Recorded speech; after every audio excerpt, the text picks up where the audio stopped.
where says there is one girl who came to us because she is getting humiliated from the police department since February 2022. When she went to file her FIR, she has been beaten by the police. She is also present in Where is she? Call her. क्या नाम है आपका? नीलम जाटव. आपने police में क्यों गए? क्या करते हैं आप? मैं स्कूल में बच्चों को पढ़ाने जाती हूँ. टीचर हैं आप? कहाँ पर? गोल्डन वैली स्कूल है, प्राइवेट स्कूल, उसमें बच्चों को पढ़ाने जाती हूँ. ग्वालियर में ही स्कूल है? Golden Valley. ग्वालियर का है? ग्वालियर में है ना. तो किस थाने में आप रिपोर्ट करने गई थी? पहले मैं माधवन थाने में गई तो उन्होंने मुझे गिरवाई थाने भेजा. फिर गिरवाई थाने वालों ने पड़ाव थाने भेजा. फिर पड़ाव थाने वालों ने भोड़ापुर भेजा. फिर भोड़ापुर वालों ने फिर पड़ाव थाने भेजा. ऐसे 1 महीने तक मुझे घुमाते रहे. आपकी रिपोर्ट किस बाबत है? 376 की रिपोर्ट करवाई. ओहो, ये कब की घटना है? 1 महीने पहले गई थी मैं FIR लिखवाने, पर वो मैडम ने FIR नहीं लिखी मेरी और मेरे साथ मारपीट करने लगी. उसके बाद मैं रोते रोते SP ऑफिस गई और उसके बाद में ना उन्होंने SP के आते ही मेरी FIR हो गई. फिर भी वो मुझे रात में बोलने लगी 8 बजे कि तुम FIR अभी भी करवाना चाहती हो, इतनी मार खा के तुम्हारी अकल ठिकाने नहीं आई. ऐसे फालतू फालतू बोलने लगी. मेरे जीजा जी मेरे साथ थे तो FIR हो गई.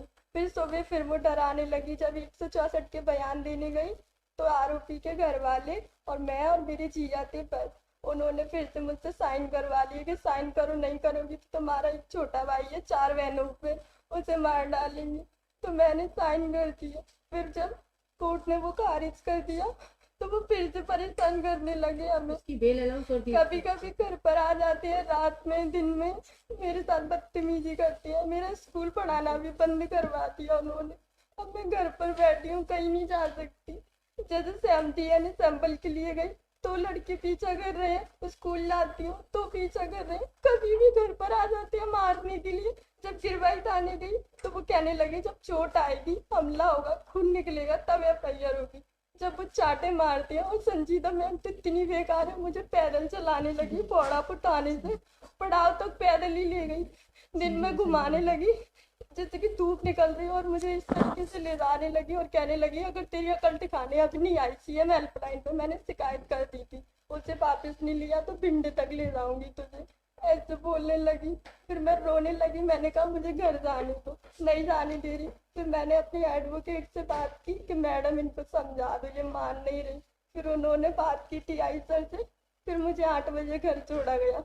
मेरी मम्मी भी रोने लगी, कहने लगी तो छोड़ दे, तो क्यों पड़ी है उनके पीछे, वो उस मैडम ने तेरा कितना कर दिया.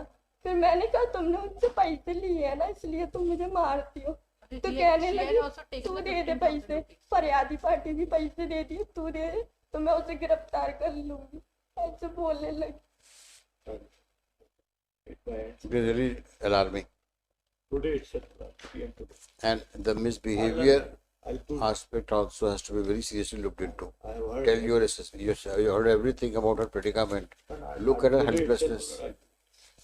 Ensure that every possible action is taken on her complaint, and such officials who have misbehaved with her are taken for task.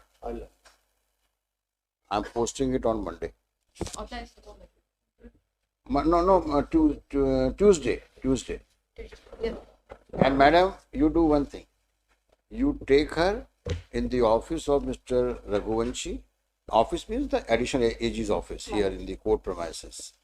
And let him take down the names of persons, lady officers or gents officer who have harassed her, and let her give it in writing so that he may address those harassments caused to her and report it to the SSP.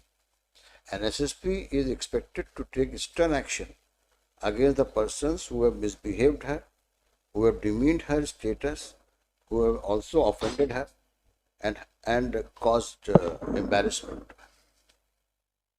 So you please take her to the, whenever